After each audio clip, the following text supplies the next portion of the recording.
亲啊，咱继续来看这个红开庆单时的角头的老大郭信义，90年代伫桃园起山，各项叫做是乌道的军火库。过去捌业当场来扫射着派出所。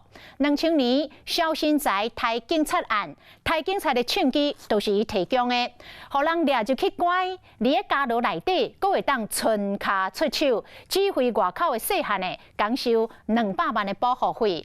2015年，桃园的警方扫乌，阁甲扫入狱。出狱了后，就加真低调咯。当时有发生2起的劫持、掠人卡油的案件，阁拢是伊出面帮忙超前处理。伫咧地方讲话真有分量。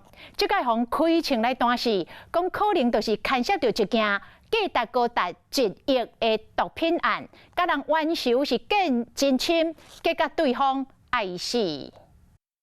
午夜的一阵枪响，让桃园新坡派出所2名执行临检勤务的警察中枪倒地。伫2000年，防护组太最小新宅伫桃园街路台西拦在环境造成一死一重伤。当时台人的证据拢是郭信义提供，不过郭信义昨下晡伫厝内附近被暗杀。伊今年55岁，防护组乌人，90年代伫桃园变做地方出名的乌帮老大，捌摕当前去大派出所有乌道军火库之称。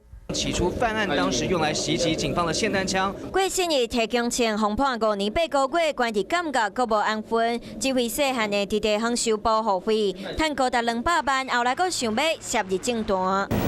规道顶拢是武器。2007年，以郭信义为首的乌人家族去到培养手下参选县议员，互警方发现几摆伫监狱出入。2015年，同警扫乌改关起来，出狱了后看起来真低调，不过也是捌替人超代志，超2摆。 真大声的庆声，警和歹徒伫车行相战。2019年，两位嫌犯走入去桃园一间中古车行，掠到9个人，当时郭信义出面斗桥化解危机。2021年，同捌到6位歹徒掠人发票将近1亿，嘛是郭信义出面来斗桥，上尾拿5100万甲人质救出来，会当看出伊伫地方讲话真有分量。今晚煞伫街路互暗杀，就此离开世间。 华视新闻看起来，赶快订阅我们的华视新闻 YouTube 频道，欢迎按赞、订阅、开启小铃铛，最新最及时的资讯要提供给你。